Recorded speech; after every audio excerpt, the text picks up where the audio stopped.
Voy a dar la bienvenida a todos, y no he dicho ningún todes porque vamos a hablar precisamente de eso. A todas igual, eso sí me gusta decirlo. Y bueno, vamos a hablar de lo políticamente correcto en este programa. Va a estar muy interesante, muy picante, va a ser políticamente incorrecto como no podía faltar. Así que espérenos, que ahorita empezamos.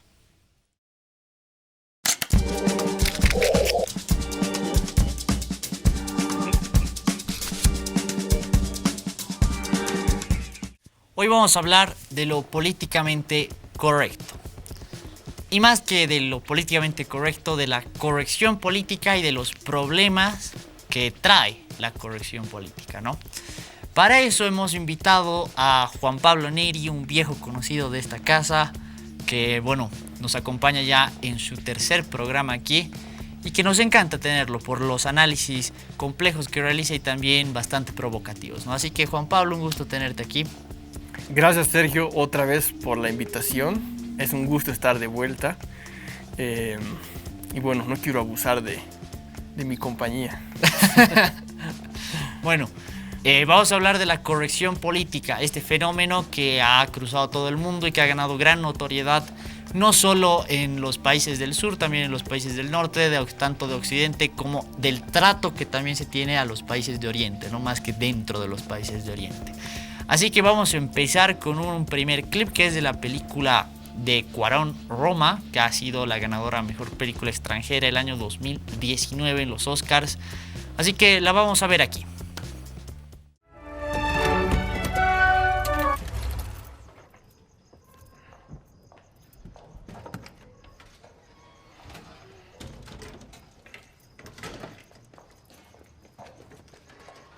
Hola, qué sorpresa. ¿Estos qué? ¿Quiénes son? Qué bueno que llegaste temprano.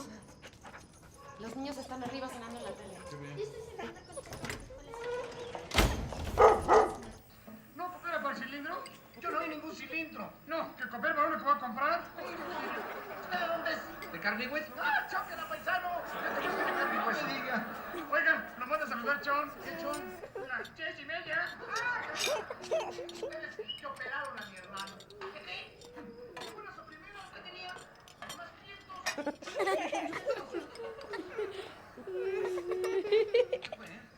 Pues un relajo porque ahora no se acuerda. ¿Tu hermano es noble? Triple.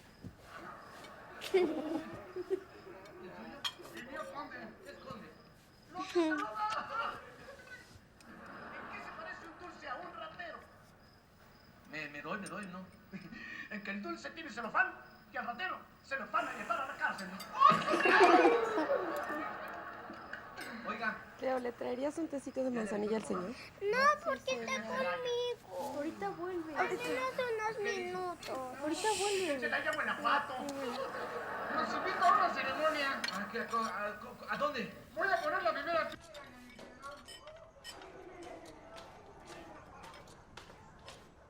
Estamos de vuelta luego de ver esta escena y bueno, Juan Pablo nos va a dar el análisis que tiene de esto y supongo que va a ser una perspectiva muy metida en la imagen también, ¿no? Sí, desde luego.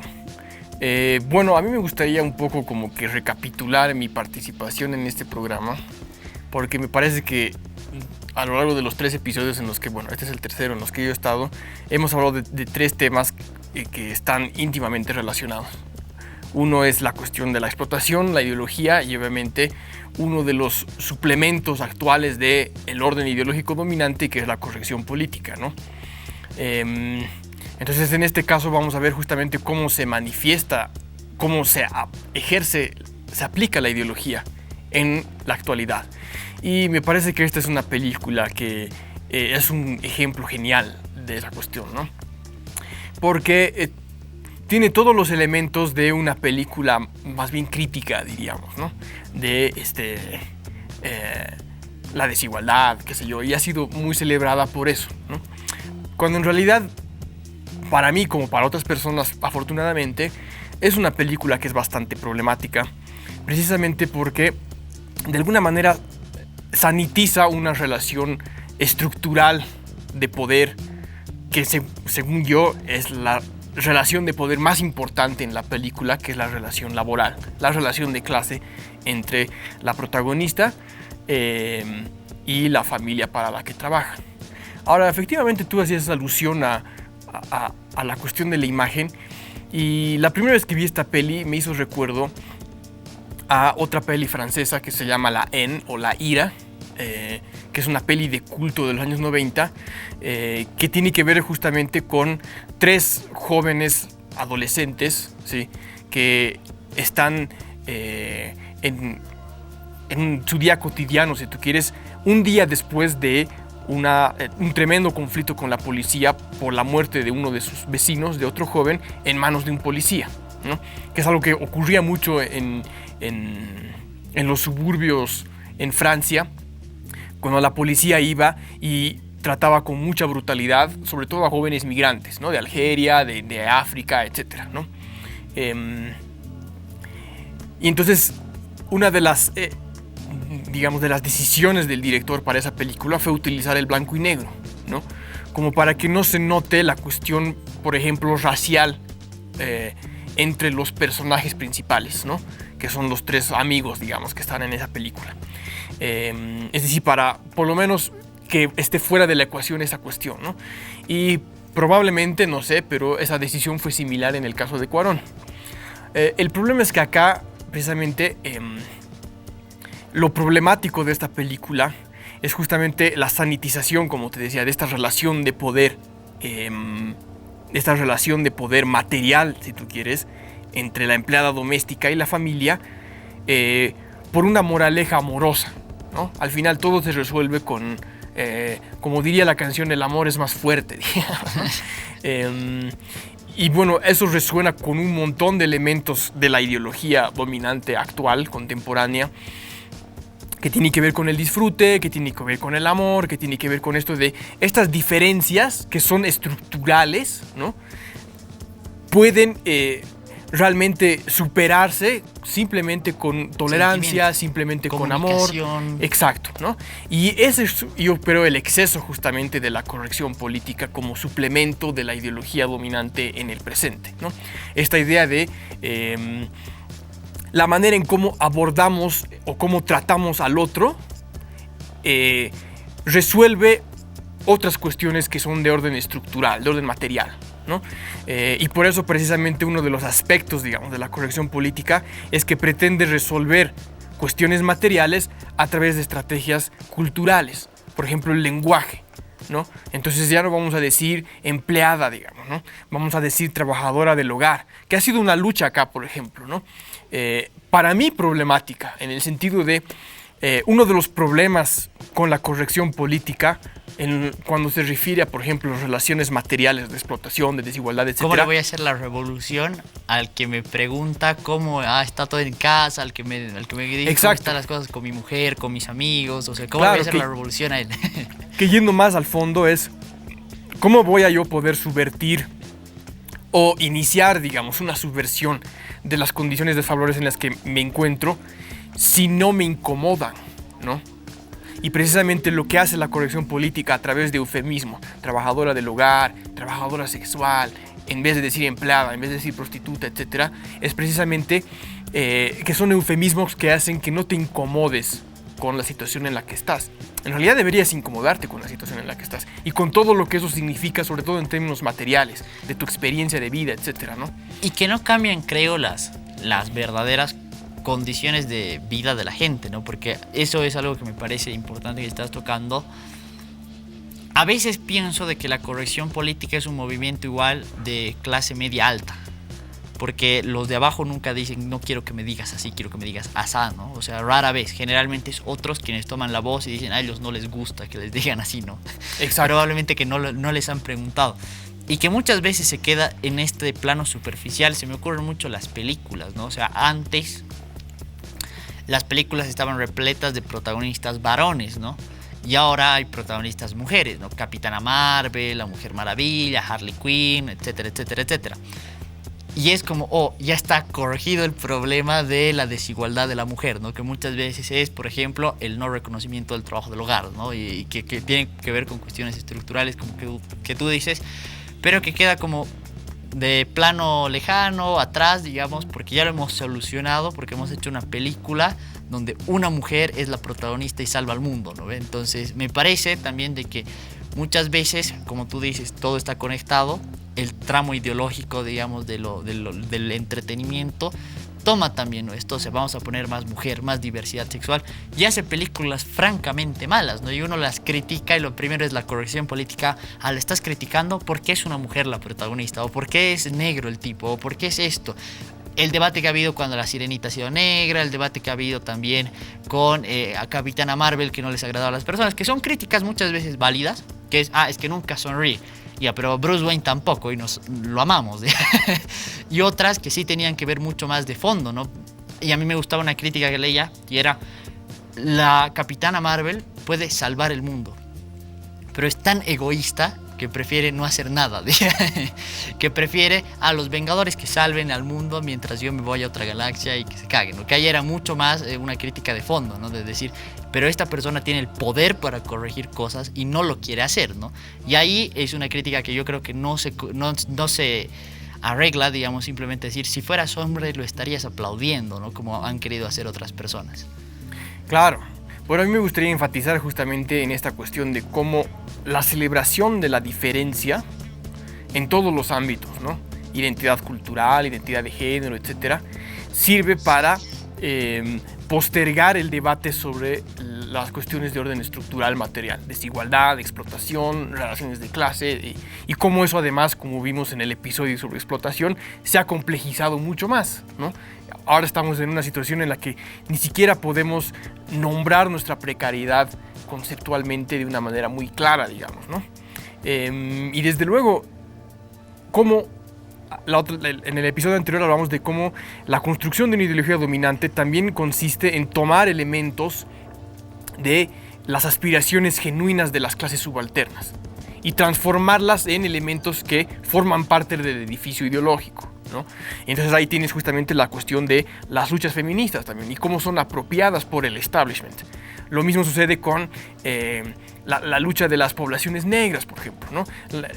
En alguna ocasión citábamos, por ejemplo, la película de Pantera Negra y cómo la lucha revolucionaria socialista de izquierda del movimiento Panteras Negras, por ejemplo, se convierte políticamente correcta cuando se convierte en esta lucha de Wakanda Forever, ¿no ve? Este etnonacionalismo africanista, que además es escrito por hombres blancos, ¿no? Claro. Imaginado por hombres blancos, etc. Y también pensaba en, por ejemplo, el debate sobre James Bond, ¿no? Él decía, el nuevo James Bond debería ser o mujer o negro, o ambos, digamos, ¿no? Claro. Y el problema es, pero estás hablando de un agente del Imperio Británico que es un machista empedernido, que es un asesino, ¿y por qué quieres poner a estos otros grupos, digamos, los negros o las mujeres, en esa posición, digamos, ¿no? Claro, exacto. Bueno, vamos a ver el siguiente clip y volvemos para seguir conversando.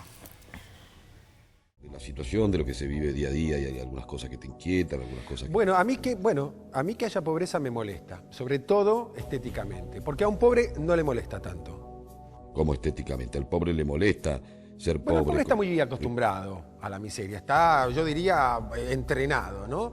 Pero uno que la tiene que ver, ¿cómo hace? Pregunto, no sé.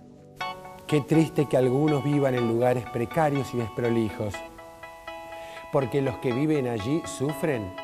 Vos podés darle una mano de pintura. Sí, porque donando 1 litro de pintura del color que se te cante, vos podés colaborar en la campaña haciendo más digerible la pobreza de los otros. Mirá qué diferencia.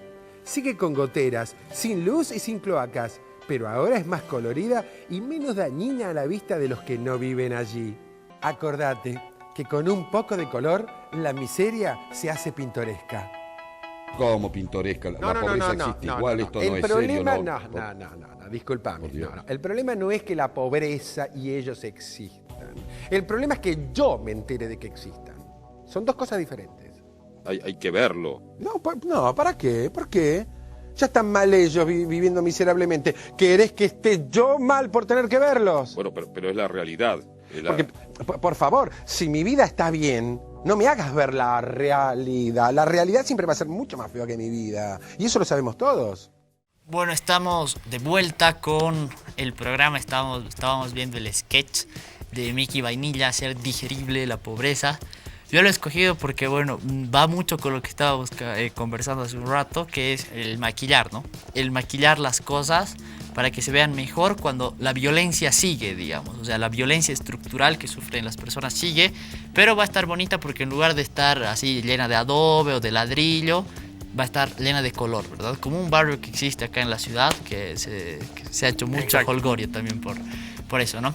Pero a mí me interesa también por la parte en la que estábamos hablando de las películas, que es, pongo el ejemplo de Spider-Man, por ejemplo, del nuevo, la de Tom Holland, que es un gran actor Tom Holland, pero no me gusta cómo es un Spider-Man por cómo lo han rellenado, ¿no? Está repleto de diversidad cultural.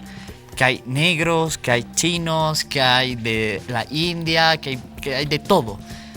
Y que no está mal que haya eso, ¿no? Pero lo primero es, uno, que invisibiliza las cuestiones.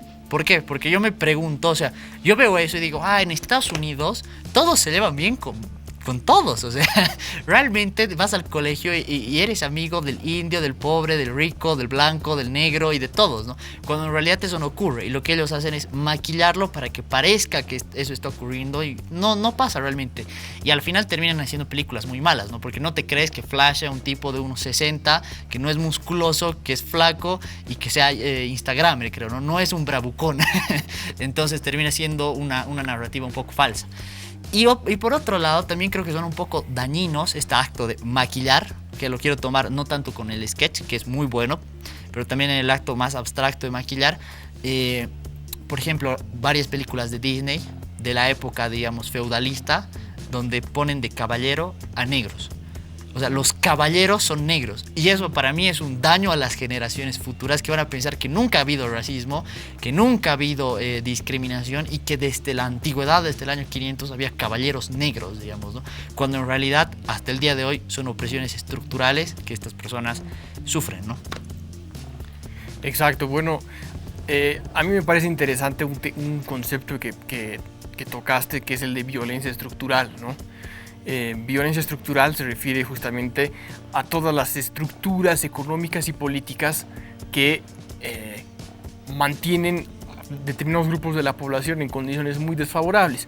Esa violencia estructural históricamente se traduce en, por un lado, una violencia cotidiana, es decir, tu vida cotidiana es violenta en tu día a día. Eres pobre, no tienes que comer, no tienes plata, es decir, tienes que moverte como puedas, ¿no?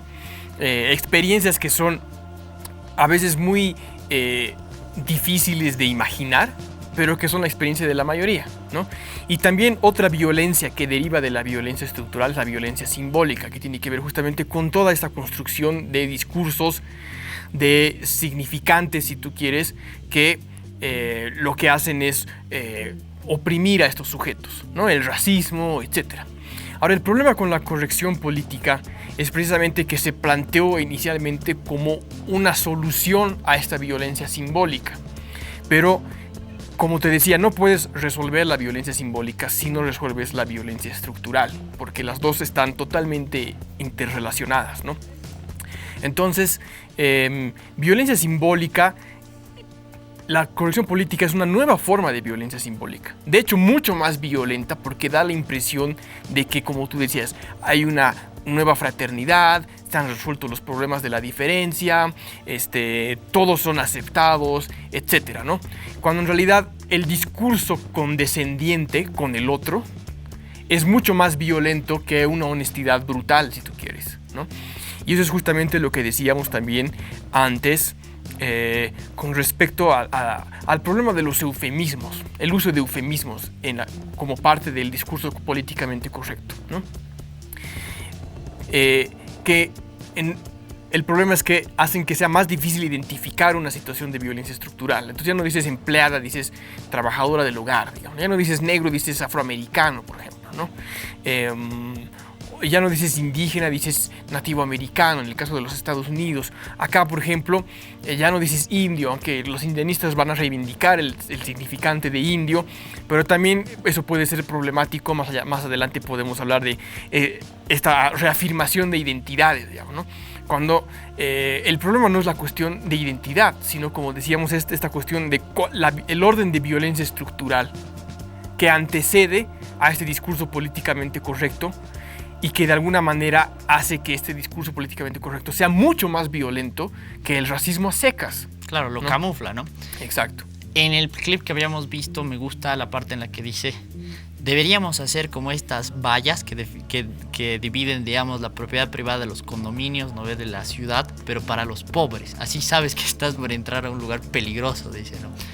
Y me resulta muy chistoso porque Mickey Vainilla se apropia de lo que es el blanco argentino de clase alta, digamos.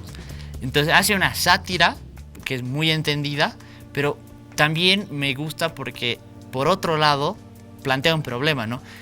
Sin decirlo, que es muchas veces la gente realmente agarra a su personaje y agarra una identidad con ese personaje, por ejemplo, de clase alta, ¿no? Entonces él, por ejemplo, cuando hace lo de la valla, para mí está planteando igual la idea de la tolerancia en este sentido, de una tolerancia bien liberal, ¿no? Que es una tolerancia en la que estoy yo en mi burbuja y permito todo mientras no me afecta mi burbuja, y tú haz todo en tu burbuja.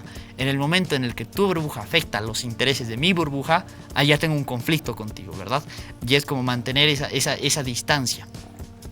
Y me parece un tema bastante interesante por cómo muchas veces, lo que tú decías hace rato, se toma el discurso políticamente correcto hasta un punto, ¿no? O sea, está bien hasta llamarlos trabajadora del hogar en lugar de empleada. Pero en el momento en el que me dice que le estoy explotando porque le estoy pidiendo muchas horas para el sueldo que les estoy dando, ahí no, pues, o sea, ahí vuelves a ser mi empleada, ¿no? Ya no eres mi trabajadora del hogar, como lo querían hacer ver bien bonito, ¿no? Y cómo choca muchas veces eso en la idea de esta violencia material, estructural, con la diferencia de la violencia simbólica, ¿no? Bueno, vamos a ir a ver el siguiente clip, que es un clip de la Mujer Maravilla, y luego volvemos con el programa. And others, I can almost see it. The magical land of my youth, like a beautiful dream of when the whole world felt like a promise, and the lessons that lay ahead yet unseen. Looking back, I wish I'd listened. Wish I'd watched more closely and understood. But sometimes you can't see what you're learning until you come out the other side.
I've seen this contest humble even the most seasoned warriors, Diana.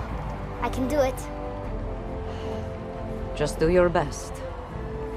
And remember, greatness is not what you think. Pace yourself and watch.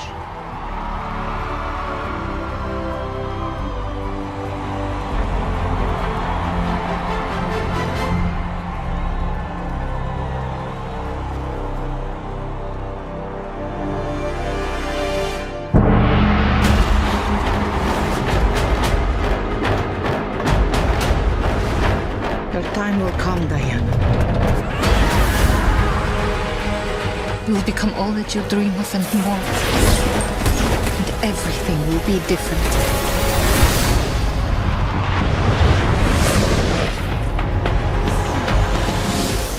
Bueno, acabamos de ver el clip de la última película de DC Comics y Warner, que es La Mujer Maravilla 2, una película que ha tenido muchísimas críticas de muchos lados, muchas muy buenas, otras no tanto. Pero bueno, vamos a seguir conversando de lo que estábamos hablando también con Juan Pablo, de camuflar, ¿no? Muchas veces la violencia estructural eliminando la violencia simbólica, que muchas veces traspasa igual a muchos planos, no lo habíamos hablado en el plano de la explotación. Muchas veces por querer camuflar una violencia simbólica terminamos diciendo está bien que la mujer explote, o está bien que el negro explote, o está bien que el indígena explote. Para no caer en esa violencia simbólica, permitimos violencias estructurales que ya también se están dando desde otros polos, ¿no? Claro, pero además no vas a admitir nunca la cuestión de la violencia estructural, digamos, ¿no? Y el ejemplo de la Mujer Maravilla es bastante problemático en ese sentido, ¿no? Porque son estas historias de empoderamiento femenino en el marco del mismo sistema de opresión, por ejemplo, ¿no? Entonces, en este caso tienes una película que, por un lado, está cargada de estereotipos con respecto a, sobre todo, las poblaciones islámicas, ¿no? Pero que es una violencia histórica y además una violencia directa muy fuerte que se resuelve justamente con la buena voluntad de la Mujer Maravilla, ¿no? Sin tocar en ningún momento toda la cuestión estructural geopolítica, si tú quieres, ¿no? Y cómo todo eso ha llevado a una violencia en una región determinada del mundo que obedece a intereses económicos, corporativos, geopolíticos, etcétera, ¿no? Y obviamente también hay un maquillaje de violencia, digamos, ¿no? En el sentido de que todo eso se vuelve aceptable por el hecho de que tienes aquí a una heroína femenina, digamos, ¿no? Exactamente. Lo que dices me da pie a hacer una opinión de otra película que es... no recuerdo el nombre ahora mismo. Es una película mexicana. Tiene que ver con perros el título. Amores Perros. Que hay una escena en la que, bueno, entra el hermano del protagonista en esa película y le pega a su mujer, ¿no? Y luego, su hermano le dice, ¿por qué le pegas? Que esto, que lo otro, que tal, que cual. Se termina yendo, hace un dispute, le dice, no te metas, es mi mujer. Su mamá le dice, no te metas, es su mujer. Se van, ¿no? Y era muy chistoso porque yo hace un par de meses vi una crítica que era, ahí todo se arreglaría con buena comunicación, ¿no?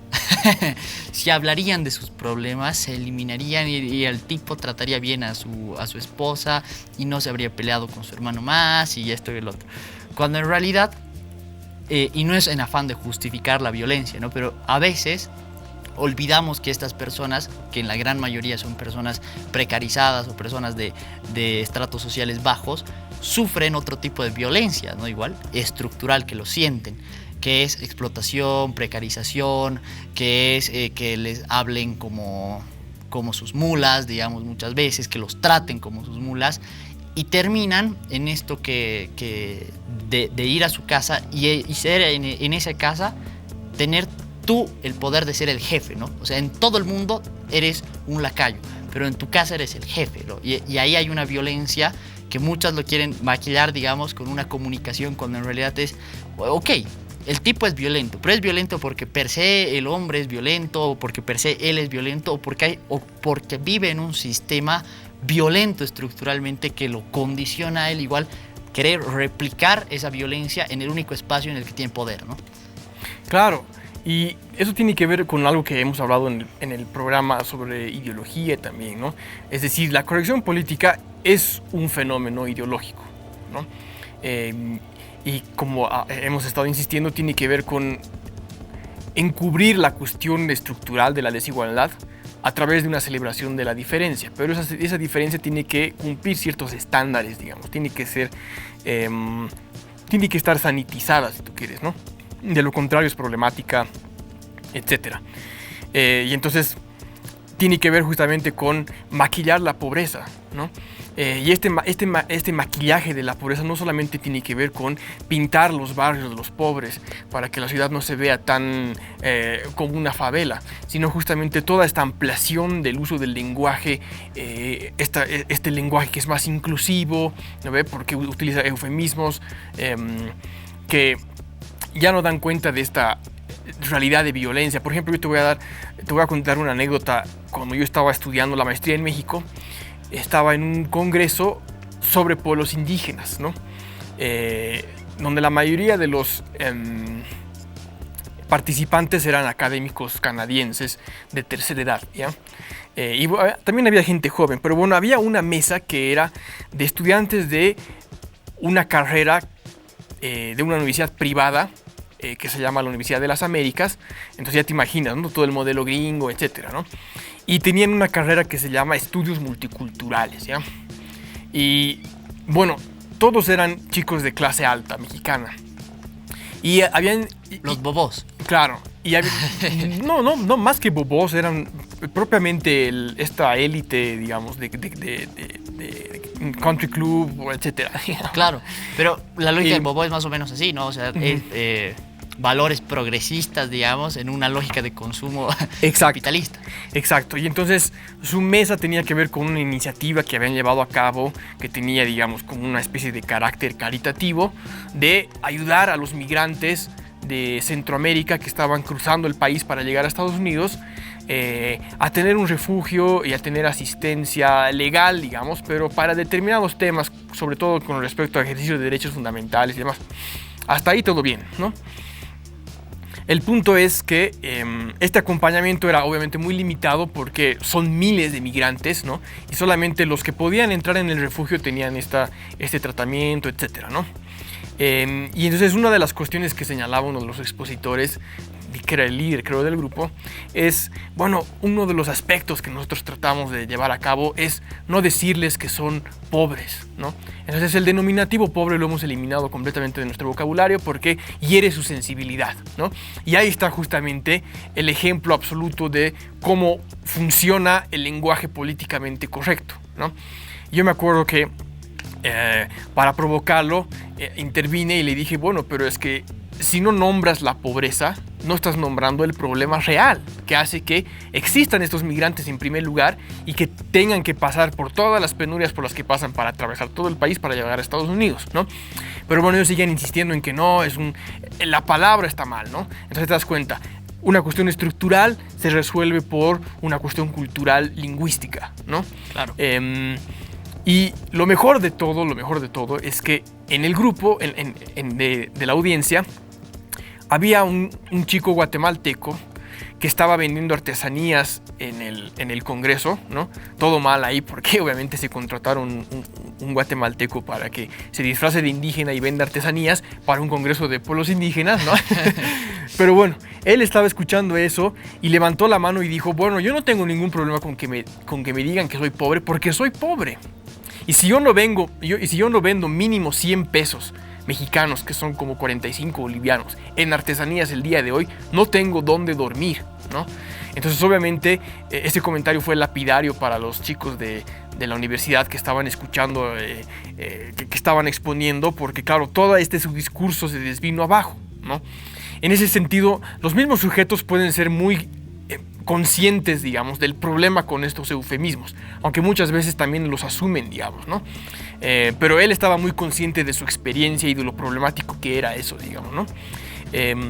Entonces, en ese sentido, para cerrar este comentario, lo que me interesa a mí enfatizar es justamente cómo se intenta resolver cuestiones de orden estructural, como tú decías, de violencia estructural, con estrategias lingüísticas, ¿no? Ese es un problema, es una solución que no sirve, pues, ¿no?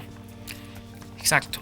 Y completamente el clip que acabamos de ver es muy ilustrativo en eso, ¿no? La Mujer Maravilla, por ser mujer, digamos, ya está soluciona el problema. Lo mismo que pasaba con las otras escenas. Y bueno, vamos a seguir hablando de esto, pero vamos a ver el último clip, que es de una serie que se llama The Politician. 7 días para la prisión.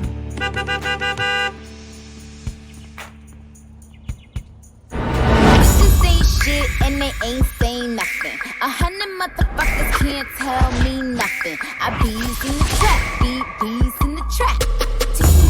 Damn, what they say about me? I don't know, man. Fuckers on your biscuit. If I get hit, swinging on a big bitch. I don't know, man. I'm shitting on your whole life. Damn, what they say about me? I don't know, man. Fuckers on your biscuit.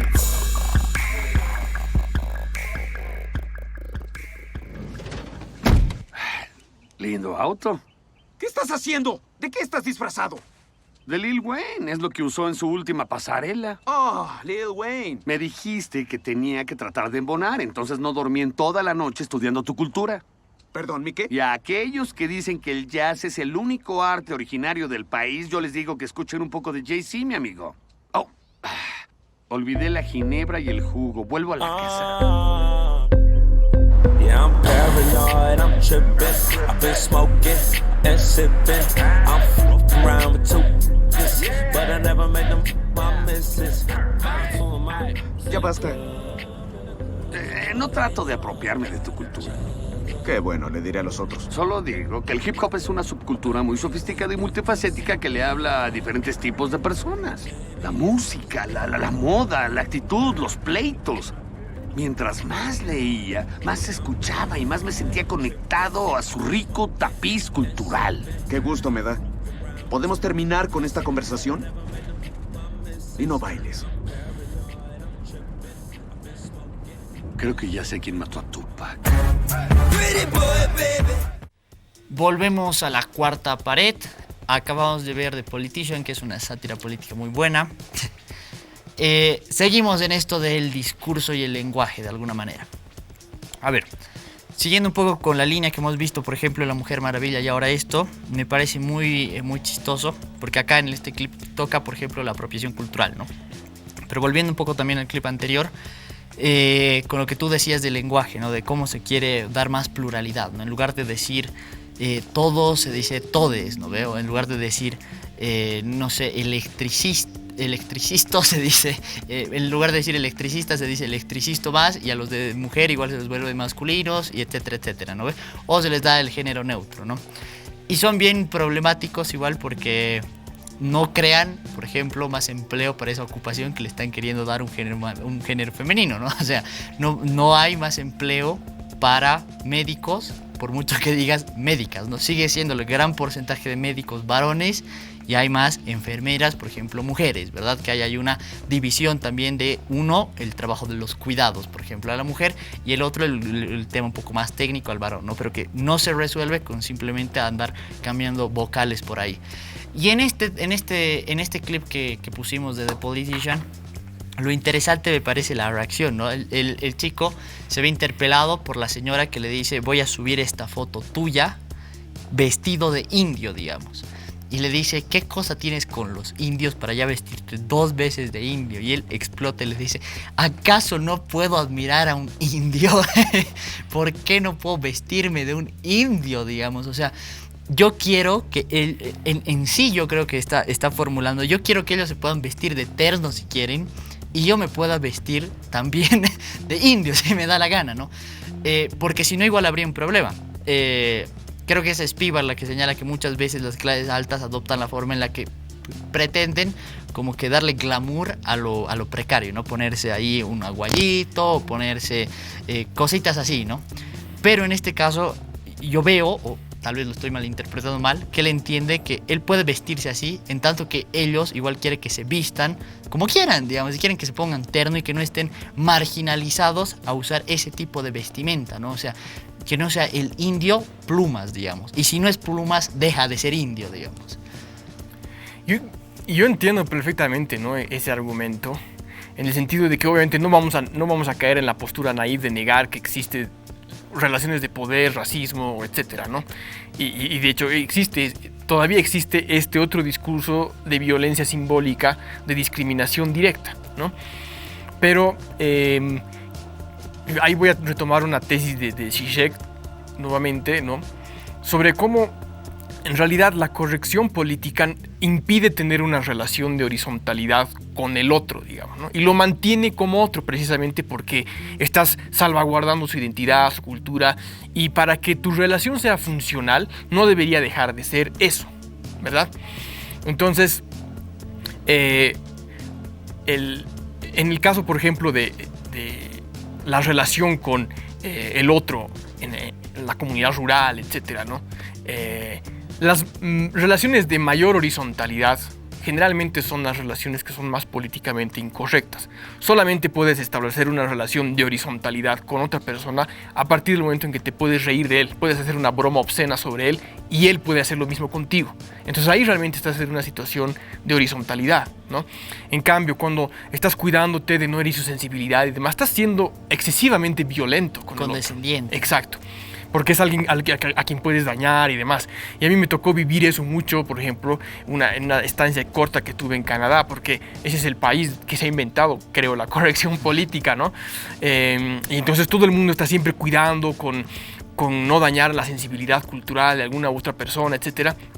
Y por lo mismo también te das cuenta que los grupos identitarios están compartimentados. Siempre vas a ver a los indios con los indios, a los chinos con los chinos, a los canadienses con los canadienses, y las interacciones se dan en espacios de mucha condescendencia, de mucho protocolo, etcétera, ¿no? Obviamente... De endiosificar la cultura, claro, aparte, ¿no? No le puedes decir no me gusta tu plato típico, por ejemplo. Exacto. Porque ya es una violencia, digamos. O si no, tienes que invitarlo, pero que él te invite, o ese tipo de interacciones, digamos, que son muy protocolares. Y bueno, desde siempre la diplomacia ha sido el ámbito de la hipocresía por excelencia, digamos, ¿no? Ahora, ¿cómo traer esta reflexión a la realidad boliviana? Me parece interesante, porque el Estado plurinacional como proyecto y también como materialización a través de políticas públicas, pero a través también de cómo se impregna en digamos, el sentido común de la población, ha sido un proyecto campeón en promover la corrección política, ¿no? Y de hecho en promover estas estrategias de esencialismo cultural, ¿no? De encasillar a las poblaciones en determinadas identidades y roles, por ejemplo, ¿no? Yo cuando hice mi trabajo de campo sobre quinoa en el altiplano sur boliviano, una de las cosas que me llamó la atención es que los productores de quinoa, por ejemplo, para venir a la ciudad a pedir algún proyecto, etcétera, se ponían su poncho y su sombrero, ¿no? Y ellos te decían, cuando ya estabas ahí, eras parte, digamos, de la dinámica, ya estaban en confianza contigo, te decían, nosotros nos ponemos esto para que nos traten mejor y no nos pongan tantas trabas, digamos, ¿no? Porque si fuéramos con camisa y con chamarra, entonces tendríamos que ver temas de trámites y todas esas cuestiones. En cambio, si vamos así, nos lo facilitan todo, digamos, ¿no? Y entonces, obviamente, eso nos resuelve también otras violencias de orden estructural de las que estábamos hablando, ¿no? El punto al que voy es que, de alguna manera, en los últimos 14 años, nos hemos vuelto campeones en esta cuestión de corrección política y en postergar la discusión sobre las cuestiones de orden estructural, en particular los políticos que estaban ocupando altos cargos, desde el presidente, el vicepresidente, los ministros del gobierno del Evo, etcétera, ¿no? Pero incluso eso fue continuado por la misma Áñez y todo su gabinete, digamos, ¿no? De alguna manera ellos también se cuidaban de ser políticamente correctos, etcétera. Entonces te das cuenta cómo se convierte en una práctica ideológica dominante. Todos tienen que ser parte de eso. Para mí, entonces, en ese sentido, si quieres que lance así una como conclusión provocadora, el gobierno del MAS no fue un gobierno de izquierda, ¿no? Fue un gobierno, digamos, de apariencia progresista, donde lo máximo que ocurrió en términos de cambio, digamos, social, en términos de relaciones sociales, es que los progres, digamos, o la clase progre del MAS, etcétera, inviten a la empleada a comer con ellos en la hora del almuerzo, digamos, en la misma mesa, digamos, ¿no? Que también es, digamos, una muestra de los excesos a los que llega esta corrección política, ¿no? Que a veces ni eso pasa, ¿no? Exacto. Ni eso pasa. Bueno, le dejas de decir chica y le dices por su nombre, digamos, ¿no? Lo que dices de la horizontalidad me parece muy interesante, porque cuando era el gobierno de Goni, en el primer gobierno de Goni, y aprobaron la ley de participación popular, estaban por firmar unos presupuestos a una municipalidad y el jefe de esa municipalidad le dijo, si no cumples te vamos a latigar. Y Goni se puso loco, ¿no? Así, ¿cómo va a ser posible que a mí, al presidente, me diga eso, ¿no? Cuando las personas, o sea, los cercanos, digamos, al gobierno de Goni se le preguntaron es que así hablamos del campo.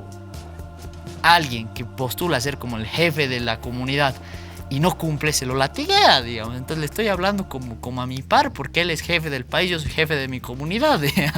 Y más bien ahí es lo que dices, ¿no? En ese momento él había encontrado esa horizontalidad que en ese momento Gonny no, porque lo veía como, ¿cómo me va a hablar a mí? Que estoy con mi terno portentoso así, ¿no? Claro, no, y aparte, bueno, digamos, para aclarar un poco la cuestión y obviamente que no nos acusen también de otras cosas, ¿no? Porque hay que tener siempre ese cuidado. Una cosa que me parece importante señalar es que cuando estamos criticando la corrección política y, digamos, estamos saliendo en defensa de un lenguaje políticamente incorrecto con el otro, ¿no?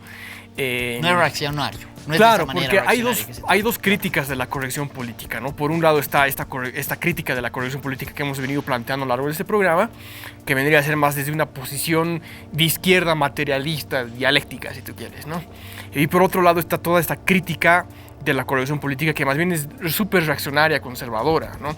Y que se la podría resumir en, por ejemplo, el disgusto de los blancos, por ejemplo, en los países del norte, de ya no poder expresarse libremente, ¿no? Que son cosas que los han dicho de frente intelectuales como Jordan Peterson, por ejemplo, ¿no? Que sale a criticar la corrección política porque merma la libertad de expresión, cuando en realidad no se trata de eso, sino se trata de este discurso basado en la defensa de lo cultural, de la identidad, etc., es un problema porque encubre desigualdades y otras violencias, ¿no? Eso me parece muy interesante que dices antes de ir al próximo clip, porque va a ser un tema que vamos a tratar en un próximo programa, que es identidad, que es precisamente cómo en este marco de lo políticamente correcto, todas las identidades excepto el hombre blanco, digamos, toman validez, ¿no? Es increíble que seas de cualquier identidad excepto de estas. Y eso muchas veces ha creado movimientos reaccionarios que se autoidentifican en esto y que en lugar de cuestionar muchas de las cuestiones estructurales que hacen que ellos mismos sufran violencia, se centran en cómo se los ataca a ellos por estos aspectos que muchas veces son superficiales, por lo que hemos dicho también en episodios anteriores de los cuellos negros, por ejemplo, ¿no? De los cuellos rojos, que son blancos, que son hombres, pero que son de clases bajas, ¿no? Entonces no es una crítica simplemente decir es que eres blanco y eres hombre, digamos. Vamos al clip que nos han mandado desde el extranjero, vamos a tratar la identidad, igual el próximo programa, no se olviden, y vemos esto. Hola, soy Gerald, el padre de Kyle Broflovski. Tome asiento. Estuve hablando con su hijo y tendré que darle 2 semanas de castigo. ¿Qué es todo esto, Kyle? Su hijo le dijo algo a una compañera de grado que francamente me dio náuseas. Ahora que soy su director, no permitiré que nadie en esta escuela me haga sentir inseguro o acosado. ¿Pero qué dijo? Me disculpo por mi vocabulario. No creo que Caitlyn Jenner sea una heroína.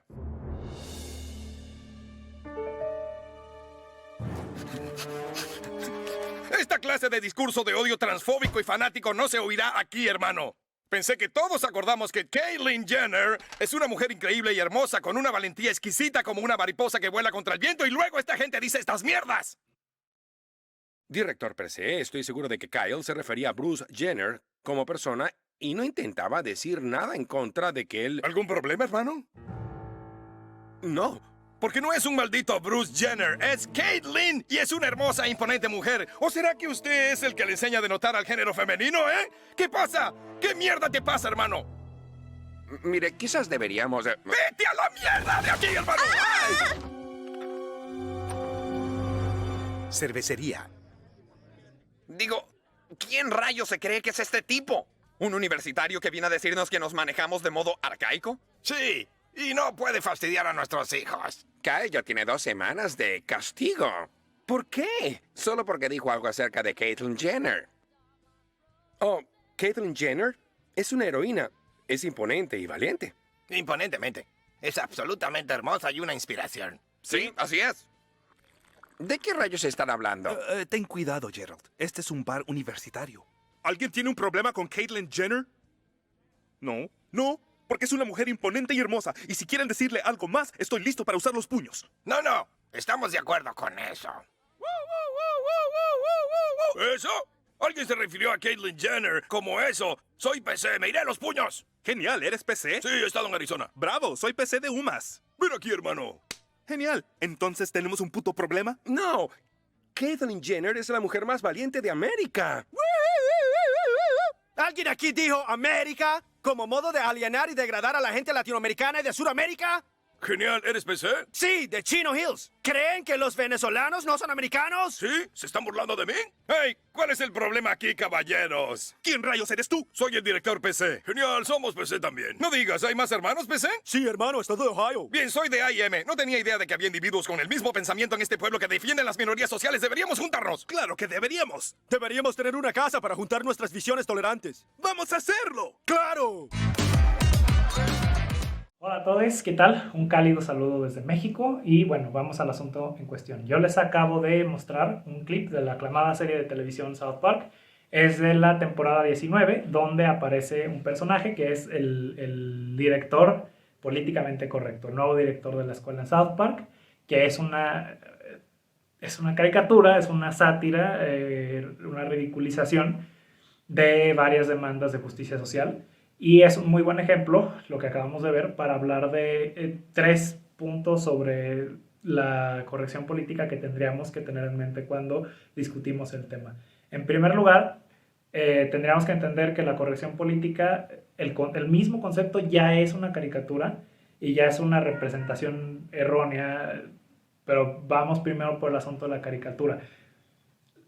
Ningún grupo de justicia social, ni en los textos más aguerridos del feminismo radical cultural de los 80s y los 90s vamos a encontrar ninguna referencia a la corrección política, ni lo vamos a encontrar en El Capital, ni en el Manifiesto Comunista, ni en ningún lado, ni en textos de Foucault, porque los grupos de lucha por justicia social, para empezar, no es un tema que les interesa. Sí, claro que hay una lucha por el lenguaje, claro que hay una lucha contra la violencia simbólica, la violencia simbólica contra la mujer, la violencia simbólica en pro del binarismo de género y muchas cosas más, la colonización de las mentes, pero así como la corrección política no es un tema que le interese a la izquierda, por así decirlo, sino que es una caricatura que surge de una teoría de la conspiración, que es la teoría de la conspiración del marxismo cultural, que empieza a tomar tracción en los 90s, junto con esta como gran crítica al posmodernismo, que está muy mal entendido, y se pega como esta crítica de que y ahora en el posmodernismo los luchadores de justicia social quieren relativizar todo y que ya la verdad no importa y la verdad sea subjetiva y todos pueden ser lo que quieran y hacer lo que quieran, al mismo tiempo que hay un férreo control del discurso, así como 1984 y nos censura la policía del pensamiento. Ideas encontradas porque no tienen ningún sentido. Es una teoría de la conspiración y nada más. Lo cual me lleva al segundo punto. Podemos ver en cómo se representan las demandas específicamente en este caso de la comunidad LGBT en este clip de South Park. Podemos ver un profundo malentendido, un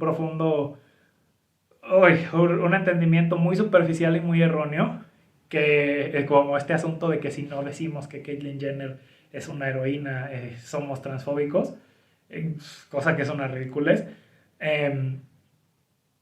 Lo hemos traducido a miedo. Y eso es como el segundo punto que quiero tener en mente a la hora que hablemos de corrección política. Las personas que discuten corrección política en primera instancia o que sacan el tema de la corrección política en primera instancia son personas que tienen muchas veces miedo de la censura, miedo de ideas que no conocen y que no entienden muy bien y que tienen miedo muchas veces de cómo, no de las ideas en sí, porque no las conocen, sino de lo que han oído sobre esas ideas. Y eso lo podemos ver un poco como en esta escena en la que están en el bar universitario y vienen todos a censurarlos porque todo es ofensivo, ¿verdad? Nuevamente este discurso de que en la posmodernidad no importa la verdad y todo es relativo y todos pueden hacer lo que sea, pero todo es ofensivo y todo es censurado. Entonces es como nuevamente una contradicción. Y el tercer punto que quería traer a la mesa es que toda esta discusión de la corrección política viene de un contexto muy específico, que es el universitario estadounidense. En Estados Unidos, recientemente, las universidades han traído reformas a sus reglamentos internos para incluir cosas como el lenguaje incluyente o la acción afirmativa, con mucha más decisión que en el resto del mundo. Y entonces hay una fuerte reacción y un choque contra la idea de normar o de reglamentar estas demandas sociales. Pero acá en Latinoamérica, al menos aquí en México, no tendría ni siquiera sentido la caricatura de la corrección política, porque los grupos de lucha social no son para nada homogéneos, tampoco en Estados Unidos, pero aquí en México y en Latinoamérica son particularmente diversos. No hay acuerdo sobre la gran mayoría de los temas y por eso ni siquiera se podría imaginar que exista una corrección política, porque ni siquiera los que vendrían a imponerla ni siquiera están de acuerdo sobre muchísimos temas. Gracias, como siempre, por los videos que nos envían desde el extranjero, desde toda Latinoamérica. Y bueno, ya saben, si quieren participar o salir en uno de esos videos, escríbanos a Cronistas Latinoamericanos, ya sea en la cuenta de Instagram o de Facebook, para que puedan grabar de acuerdo a los temas que vamos a ir realizando, ¿no? Ha sido un día fantástico, hemos charlado de un tema muy picante y lo hemos hecho desde una lógica, creo, juzgarán ustedes, que no es la típica perspectiva reaccionaria y muchas veces desde la derecha de simplemente tipificar de manera errónea muchas veces muchos de estos apelativos, ¿no? Juan Pablo, un gusto estar contigo como siempre.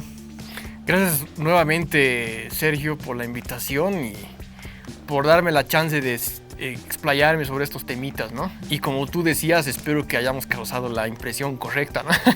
Que nunca se sabe, digamos, ¿no? Sí, no, sí. ¿Sabes qué es lo más chistoso? Que hemos terminado diciendo, no tengan la mala impresión, ¿no? Va a haber más de uno que seguro al empezar el programa se va a salir y va a decir a estos blancos, fachos o algo por el estilo.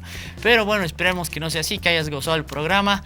Y bueno, les mandamos un fuerte abrazo para todos. No te olvides seguir a AppTV en Facebook y en Instagram. Y lo mismo con Cronistas Latinoamericanos, que salimos los sábados de 4 a 5 por AppTV, los domingos de reprise a la misma hora y los domingos también por Cronistas Latinoamericanos a las 8. Nos vemos en el próximo programa y hasta luego.